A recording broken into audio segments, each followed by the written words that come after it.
Hey, Daniel Clayman here, and this is going to be a pretty quick video in which we're going to talk about 3 short-term financing methods for residential deals, and we're going to break those financing methods down in terms of who they're for, who they're not for, what they cost, and when they should be used. And this is a video I've been meaning to do for a while because I constantly get asked, especially by newer investors, how am I financing my deals? How can they get started in real estate? Where should they go and look for money to do deals? So if you are not sure where to go and get funding for your real estate deals, then this is definitely the video for you. So I do these case studies for a number of reasons. One, I want to educate for free. There's absolutely nothing wrong with paid courses and paid information, but I am primarily in the business of selling software. So the better I can educate you about real estate and the more deals I can help you do, the more likely you are going to be using our software, which is my primary focus and something that we're very proud of. And obviously, if you don't even have the free version of our software, which in itself is very powerful, it's called Rehab Valuator Lite. I'm going to give you a link at the end of this video where you can go and set up a free account. And if you already have our free software, I'm going to show you a couple of pretty cool benefits of using the premium membership as well. And promise I will make you is that every single one of my case studies is going to have a ton of useful content. You should be ready to take some notes because I am going to, in every one of these case studies, and I'm recording a bunch of them, I'm going to give you a lot of actionable information. These are not meant to be sales pitches. I may be showing you some of my fancy software tricks and some of the powerful things that our software can do, but the primary goal of these case studies is to educate you, because the better educated you are, the more likely you are to succeed. So the agenda for this case study: we're going to break down the 3 main financing types, and we're primarily talking about, for the purpose of this case study, we're talking about short-term deals. Buy, rehab, flip, for example. That's really the focus of this case study, is on short-term deals. This is primarily geared towards people looking to buy and rehab houses. And after we talk about those 3 main financing types, I'm going to show you how to calculate the cost of each financing method. And this is really important because this will prevent you, by doing what I show you today, this will prevent you from making costly mistakes and taking on financing that you shouldn't or cannot afford. And that's how a lot of people get in trouble in this business, is that because they get into financing arrangements that they shouldn't get into. They can't afford to carry the debt. So, primary types of financing for residential investment real estate. And again, we're talking about short-term deals: buy, fix up, sell, buy, fix up, maybe refinance, and then hold. So, number one, and this is one you're probably very much familiar with, is bank financing. And I have a picture of this bank vault with a guard here exactly because conventional mortgages, Fannie, Freddie, most bank financing in general is very, very, very hard for investors to get these days. So, but the bank financing I break down into 2 separate parts. Number one, you have the conventional lenders, Fannie or Freddie. So these are the typical 30-year mortgages that people usually get primarily for their homes, right? For investment properties, Fannie and Freddie limit you to 10 mortgage properties. So if you have more than 10 mortgage properties, you have no chance of getting these loans at all. They have very strict financing guidelines. And if you're looking to buy and rehab investment properties, conventional lenders won't lend to you at all, right? So the limit of 10 mortgage properties is if you want to buy and hold on a ready-to-go investment property. If you're looking to buy and rehab properties, then conventional financing is out of the question, period.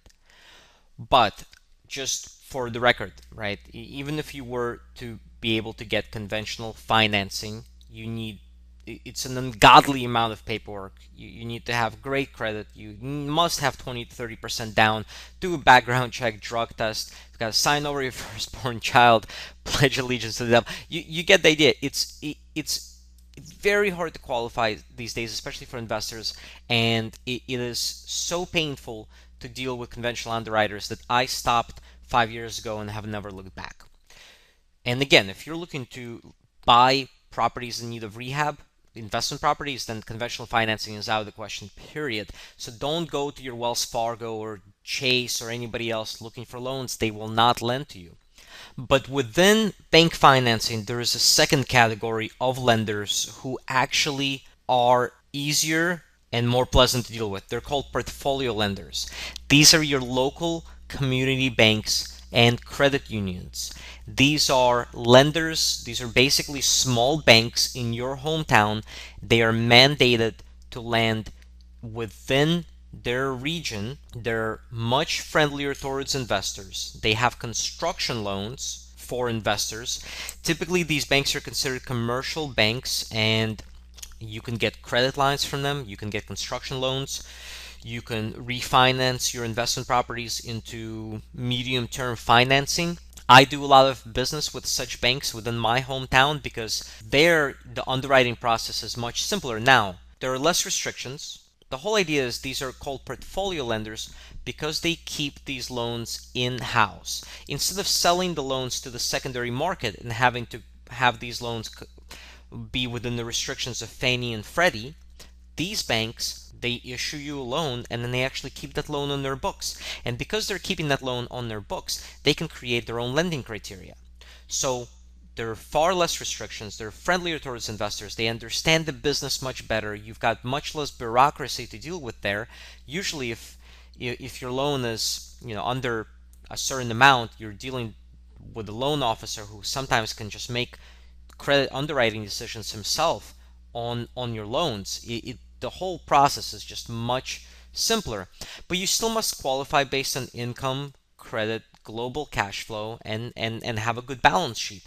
So there are less restrictions, but if they will still check your employment, they'll still make sure that your income qualifies you, that you have decent credit, that you don't have a portfolio of other bad debt or risky debt, etc., etc. So again, these are mostly commercial lenders, which means these loans, instead of being a 30-year fixed rate loan, they're going to carry short-term calls, 3, 5, 10 years, or resets. So they will give you a loan. Let's say you want to buy a rental property, they'll lend you money, but instead of fixing that rate for 30 years, you're either going to have a call in 3, 5, or 10 years typically, or you'll have an arm where after 5 years your loan will start resetting based on market interest rates. So that's something to keep in mind. By dealing with these banks, you're avoiding a lot of headaches of dealing with conventional lenders, and you can get long-term financing for your real estate or medium-term to long-term financing, but you're taking on some interest rate risks down the road, 5, 7, 10 years out. Then you've got the hard money lenders. So if you're looking to buy, rehab, and sell a house, for example, hard money lenders will typically gladly finance you. And they're even easier to deal with than local community banks because hard money lenders typically don't care as much about your credit, about your income. They care about the deal itself.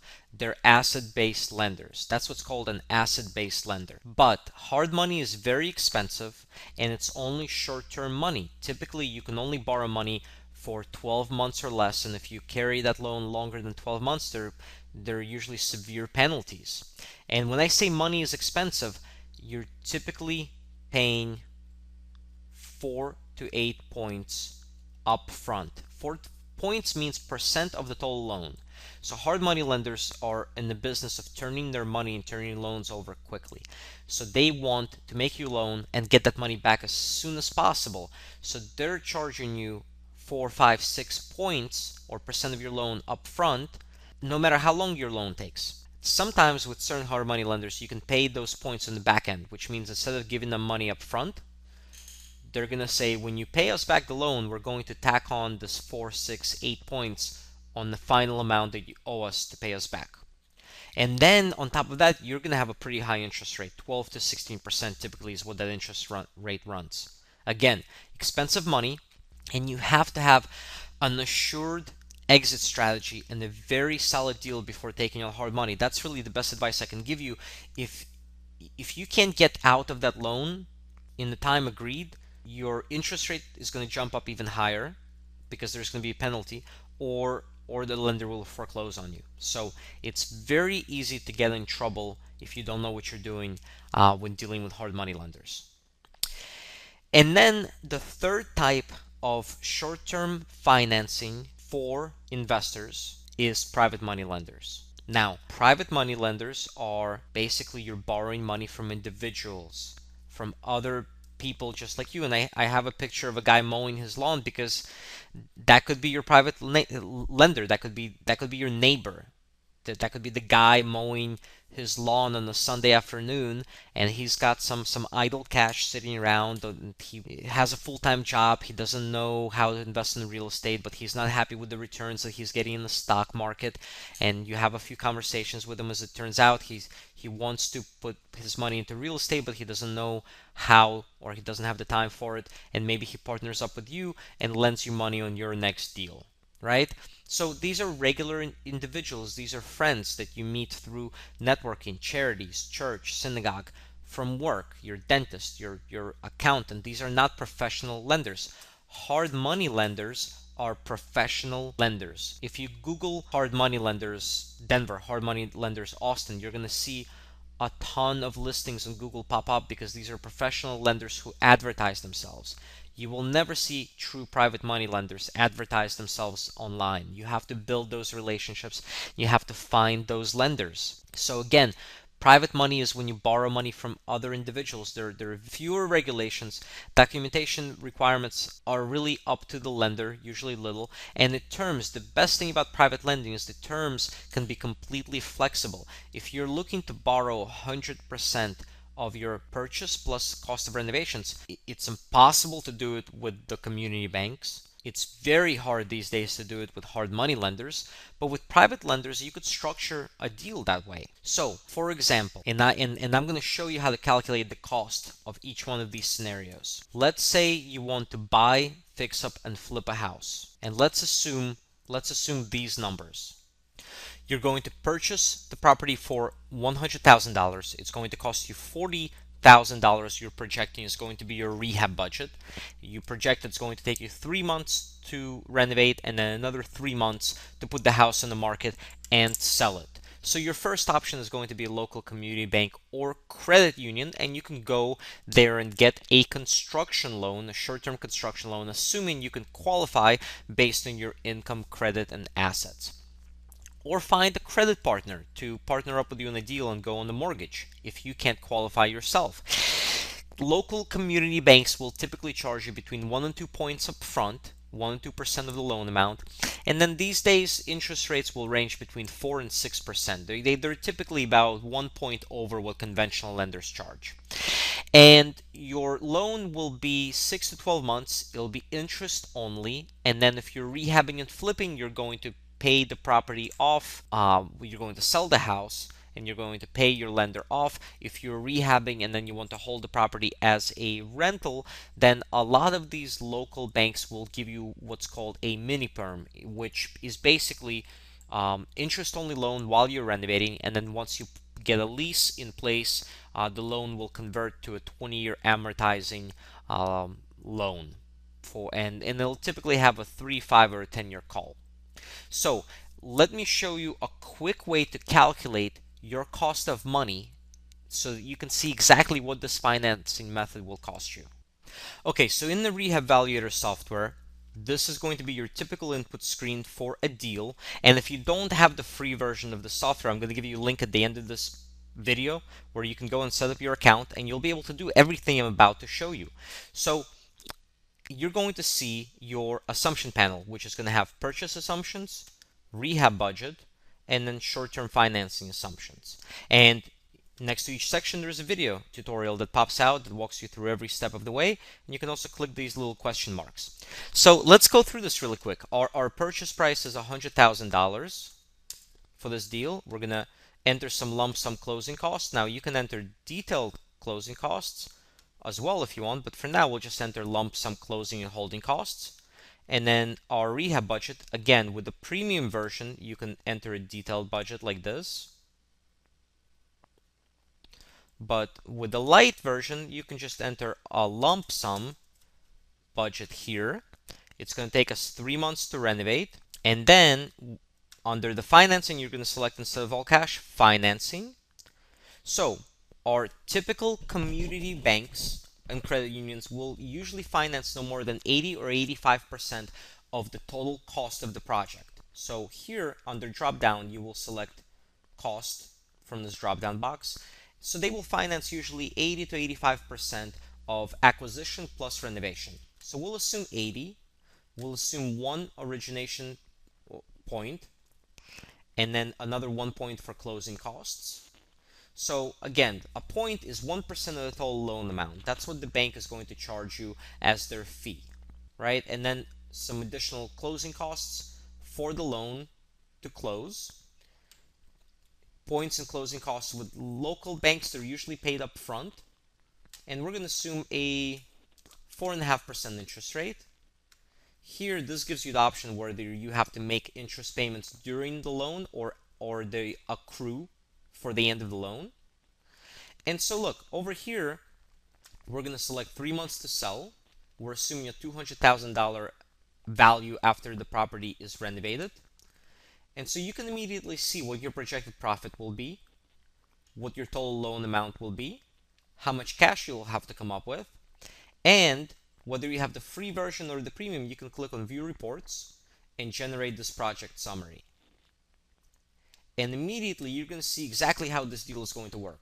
Purchase price, rehab costs, holding and closing costs, financing costs, total project cost basis, how much you'll finance, how much cash you have to come up with, projected resale price, projected cost of sale. This is what you're going to earn. And then here, your breakdown of financing costs to the penny. This is your total cost of financing for this method, $4,760, assuming your assumptions are correct. So let's go back to our slides, and you can see that I've already entered this. For the community bank, our cost of money will be $4,760. You have to come up with $35,760 in cash, and this will be your projected profit on this deal. So now let's look at hard money. Hard money lender is your second option, and if the deal is strong, you don't really need to qualify based on your own credit, income, or assets. They may still look at it to make sure you're not going through bankruptcy or going through any special situations like a divorce. But typically hard money lenders, they're asset-based lenders. They care about lending on a strong deal. So again, as I said, the money is pretty expensive, and you must be able to rehab and then sell or refinance the house under the term specified, 6 to 12 months, or you may risk losing the house to the lender or paying much higher interest rates. So typically, what I see with hard money lenders is they charge between 4 to 6 points, 12 to 18% interest rate, and 6 to 12 months total time to repay the loan. So let's plug those numbers in really quick and see how that stacks up. So here we're going to click Return to Inputs, and let's update these numbers. Hard money lenders will typically do about the same. They'll lend at most 80% of your total cost. Sometimes they'll lend based on just acquisition and they won't finance your rehab. But let's be optimistic and also assume that they will lend 80% of your total cost of purchase plus rehab. We're going to assume 5 points, another point for closing costs. We're going to assume that they're going to roll these points and interest into the back end of the loan. And we're going to assume a 14% interest rate. So money is more expensive, but you don't have to come out of pocket with as much money because we're going to roll in the closing costs and the interest into the back end of the loan. So when you sell the house, that's when you pay that money off. So let's quickly go to our summary and see how this financing method stacks up. Well, you can see you still have to come up with $31,000 in cash.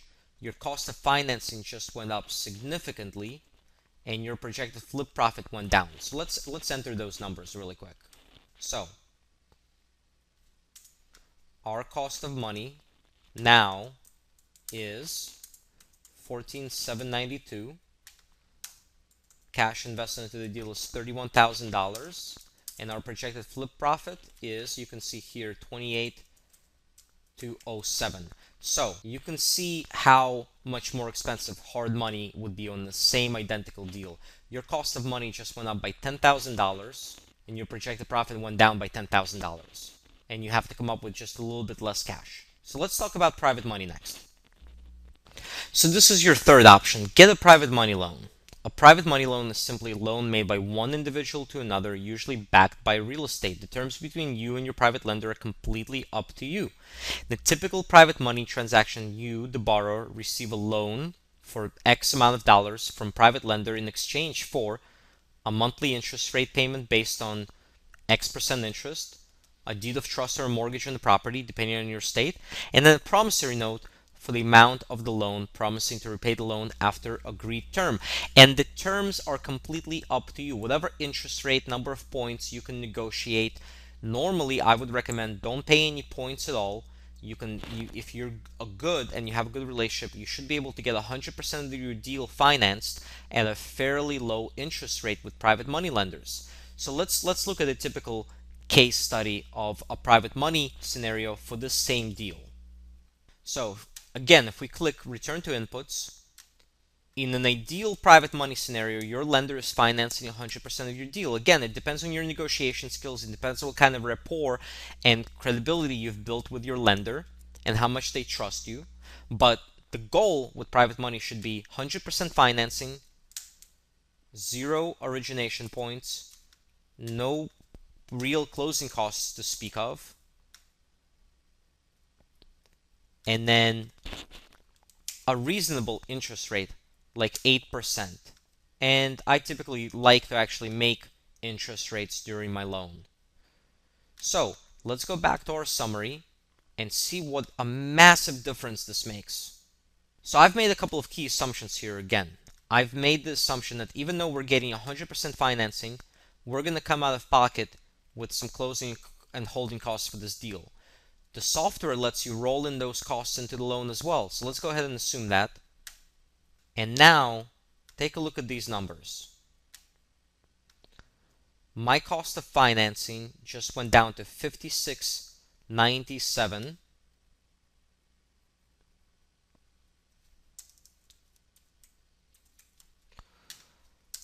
The only cash invested into the deal is my interest rate payments to the lender, $56.96.